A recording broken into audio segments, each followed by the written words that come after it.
just the vibe. All right. Okay.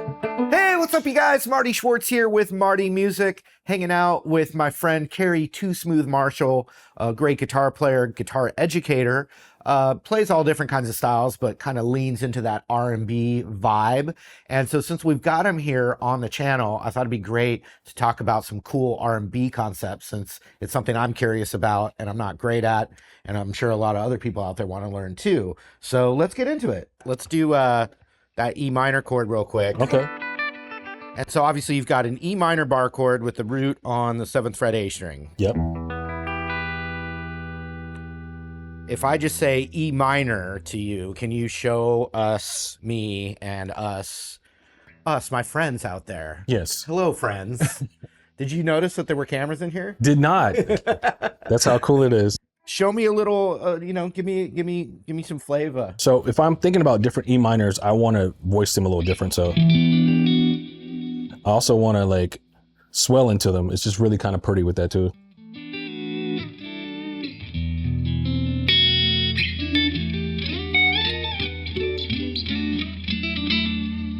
So all of that kind of church stuff, whatever. So if I'm playing it, I'm extending it.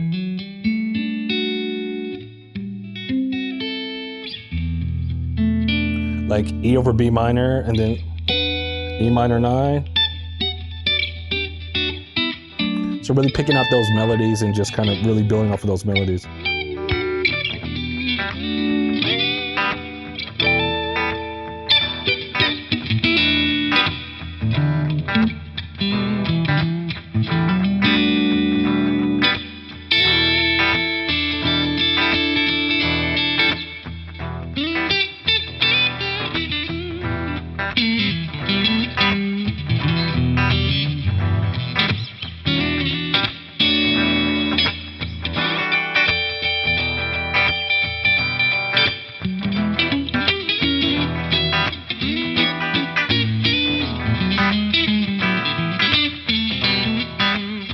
And while we're here, this was years ago that we did it, so I don't even know if it's on my YouTube channel, but I still do this cool one that you taught me.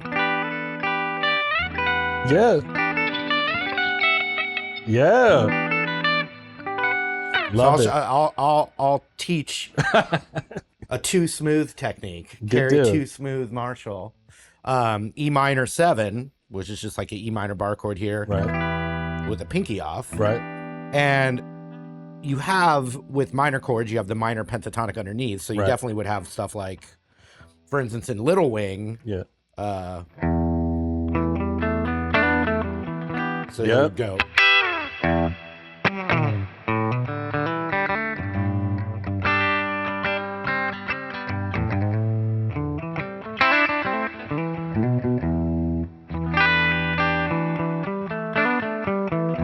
So I got a little sloppy there. But, I mean, you could have went to that little minor 9. well, that's what I was gonna say. Like in that world, Yeah. you've got the pentatonic underneath, Right. and even that could be a E Yep. minor type of chord. Right. Exactly. Yep. I don't have my swells or my I love it. wiggle, but Yeah. but if I just took the regular bar chord, but then took my pinky off, I'm adding that 10th fret B string, Yep. but strumming the chord, Right. and then the high E, Exactly. and then taking that pinky and sliding it up to the 14th fret high E, Right. going into that E root. So Yeah. into that minor 9 right there. Perfect. But what's pretty sick, go to A minor or Right. B minor. That's perfect. Yeah. There we go, man. Yeah. That's a song. But Kerry, it's been 5 years and that's all I got. But that's still amazing that you remembered it. Yeah, I did. Well, Yeah. I used it. Yeah. That's the one takeaway for me always, even when I was a beginner guitar student, just learn tiny little devices that you can then implement into that bigger arsenal. Makes a huge difference. As opposed to like getting bogged down with like, I used to remember before the internet learning guitar, and I'd like go into a music store and there'd be the book. Right. 50,000 chord shapes to learn. And you're like, I'm a little intimidated by that. Exactly. But it's like that is just one device that stuck with me because I really like the sound. Right. And so then I was like, you took off after that hang, and I just was like, oh, I want to remember that.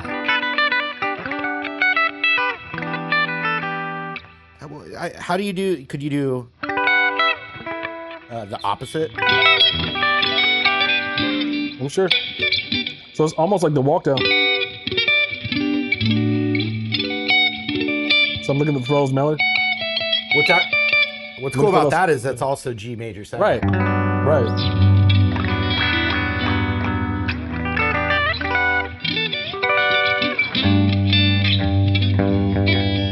Right. So yeah, let's talk about that concept for a second. A minor 9, its relative major is a major 7. Exactly. So E minor 9 and G major 7 are the exact same notes. Right.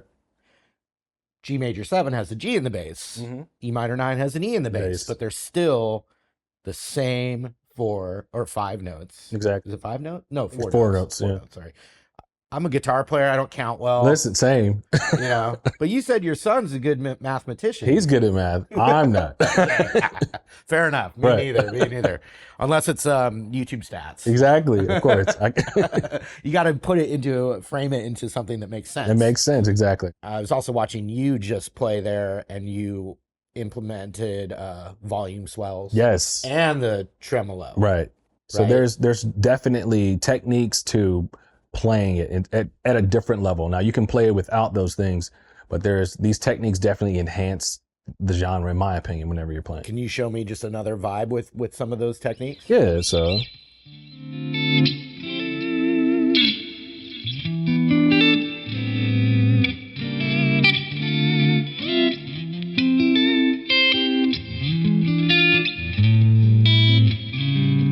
it's almost like you're leading into the chord structure. So it's I think of it and I liken it to like being like an organ player, right? Yeah.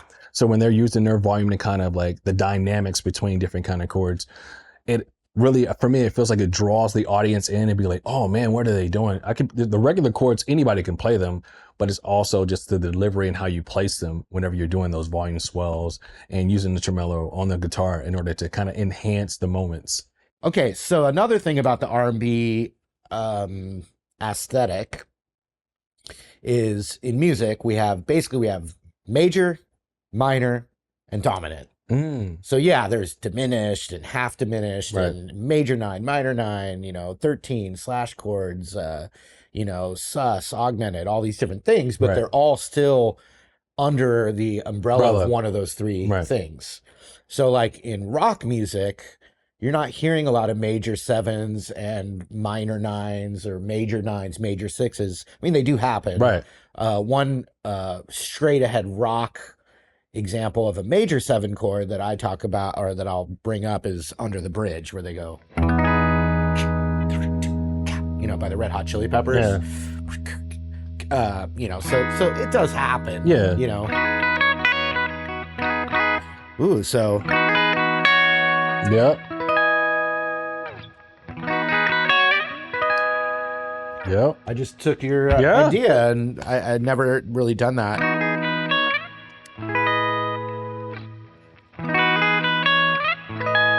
Yep. Hey, what? It's osmosis. It's coming off. It's emanating. Instead of just playing a major chord, like G major. Yep. That's just 3 notes. Right. I'm playing all 6 strings, but it's a combination of the same 3 notes. Right. When you play a major 7, you're adding a 4th note. Mm-hmm. And then so when you have those same 4-note combinations, now you have more shapes and stuff. Exactly. So the first one would be from a major would be major 7, right? So the ones I know, maybe you can show me. I mean, that one. Love that one. Do you thumb it? Yes, I'm not a good thumber. My hands are kind of. Don't tell anyone. My hands are kind of small. It's okay. Well, I just said it. So the thumb thing isn't. I'm mean, I can do it, but it's not super comfortable for me. Yeah, so if I'm playing it in that particular voice, I don't really use the thumb. You're usually in someone's playing bass. Yeah, so I'm just like, so specifically when it comes to guitar players playing R&B, we don't really get in the bass players way. Yeah. They hate that. So of course. So yeah, higher register makes it easier. And then for you us. do this one Every now and then. So like for us. Okay, show me that. So my favorite one is just if I'm gonna get a chance to play the bass. This is the triad. Yep.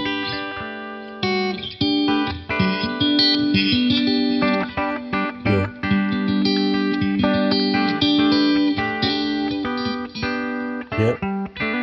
Exactly. So when it comes to R&B, we're grabbing a lot of triads and a lot of those movements. Yep. So that would be major 7 right there. And then obviously the one I played for Under the Bridge. Yeah. And just because of the too smooth minor trill, I could see that I could go. Yeah. And so as someone who doesn't or is trying to learn that style, that's just a G major chord, but then you're adding other colors from the G major scale. Exactly, yeah. And the reason they're called 6s and 9s is because they're an octave up from the 1, 2, 3, 4. Well, the 6 isn't, but the 9 is the 2 up an octave. Exactly. Yeah. You can play a major 9, which would be a G major set. When you say major 9, you don't have to have the major 7 in there, but it's when at least what I learned in music school, it was a long time ago. And I could have learned it all on YouTube if it existed. Right. But that's what I'm for. Now I'm doing that for I'm passing that on. Exactly. We're taking a lot of the heavy lifting out. They don't have to pay as much. Yeah. Right. They can watch it for free. But major 9 is implying, like if I said G major 9, that's implying a G major 7 chord with also the 9. But you don't have to have all those notes in there. No. That's just like what the formula is. Do you do a major 9? Yeah, occasionally so. Show me that one. Oh yeah, so. Yeah. So I'll just point out what the notes are that you're playing. You got the root G. Yep. The major 3rd, which is part of the G major chord. Right. That's the major 7. Yeah. Right? Yeah. Yep. And then an A note is the 9. Yeah. And by the way, the 9 is a whole step up. As far as the letter note, the 9 is a whole step up from the root. So it's pretty easy to find the note. But I could go like this. Yeah. And now that's a add 9. Add 9, yeah. Which doesn't sound anything like the major 9. You know, that could be in rock all the time. Right. But then... Woo! It's pretty. So there's no 3rd in that. Yeah. So that's like, I don't know if you call that a sus 2. No, but it's a major 7 without a 3rd. Would it be G major 9, no 3rd? I don't know. Yeah, but... And that's the other thing. If you play an E note... Right. Exactly. Now you're playing some funky, badass jazz, not minor, E minor chord. Right. But so this is where... I mean, you could call that music theory. Right. But it's really helpful to know, like, chord formulas. Of course. And that is music theory, I suppose. Yeah. But like it starts with just those 3 categories, major, minor, and dominant. And so dominant gets really fun. Right. Because you've got a regular dominant 7 chord. Right. You got the James Brown 9 chord. Right. But then you also have the 13 chord, which is when you hear something funky and but like that bluesiness. Yeah. A lot of times it's that 13 chord. Which I was playing in our intro, Right. my favorite one. But then you'd also hear like... Yeah.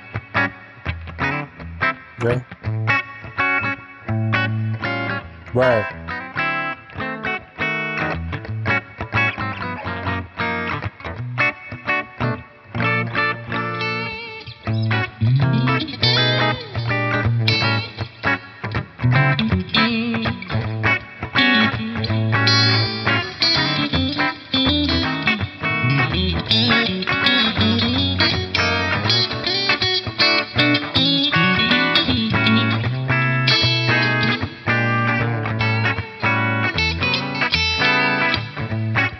what are some of your more bluesy chords you like that, or like your go-to? So if I was for me, like, you know, of course we got your little straight. This is one of my favorite, like funky kind of blues chords. Is that an A or what? What's the? Yep, it's A. Yeah.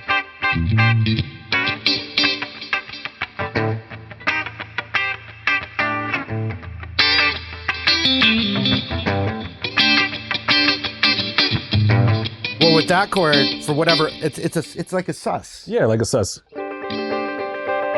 Yeah, pranks all day. Yeah. And then, like I said, it just adds a lot of characters, a little funk undertone, so it's almost like a hybrid. Well, I really like chords that sound fancy, but they're easy to play. That's what I'm saying. That's for me. I'm one of those players where I don't want to oversaturate you with a bunch of fancy chords. I want you to use chords that you can use at all times. It's just about how you place them. So I'm hearing, because I will play some, you know, like, right, which isn't you're going right. But that is just the sharp 9. Right. So you'd have the major third, and then the 7 and the sharp 9. Yeah. And remember what I said, the 9, well, I'm not saying you, Kerry, I'm saying you, camera. The 9 is, whatever the note of the 9 is a whole step up from the roots. If I'm thinking A root, that's the 9, a B note. But sharp 9 is a C. Or a B sharp. I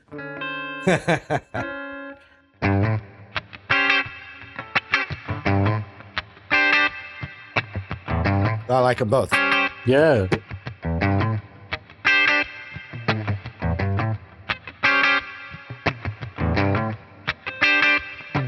I like that. Do you ever play?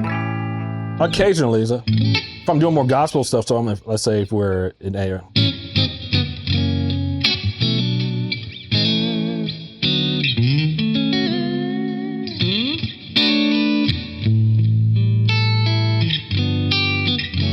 That's the only time that we'll really like pull those one out. But if I'm not playing really a lot of traditional gospel stuff, rarely in R&B will I pull it out. Earlier, when we were just noodling around, you played, I don't think it was intentional, but I heard it because I just taught it the other day. Yeah. You went, let's see. I mean, you did a little bit of it. I play it right here.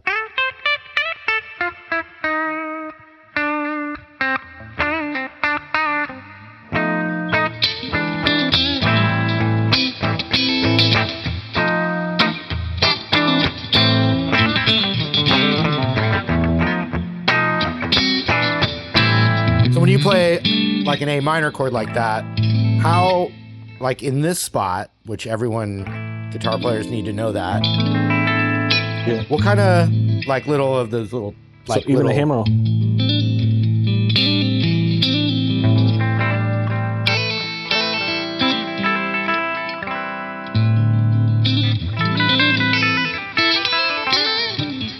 I'll play just A bass and you show me some of that.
All of that.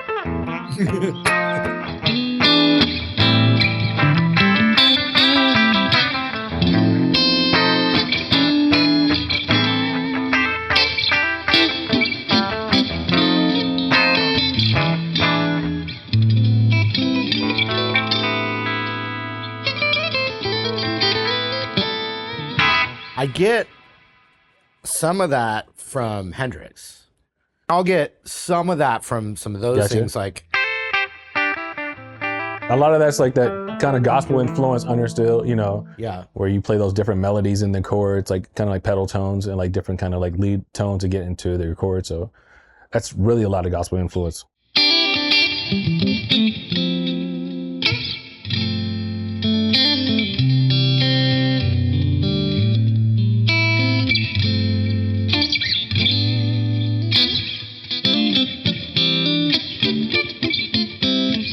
All of that kind of like soulful kind of gospel stuff that. What was that you were just doing there? So it's just more of like the little, like off of the tritone, like almost like a triad. Even though you're playing the full chord, you're just picking out, I'm plucking certain notes.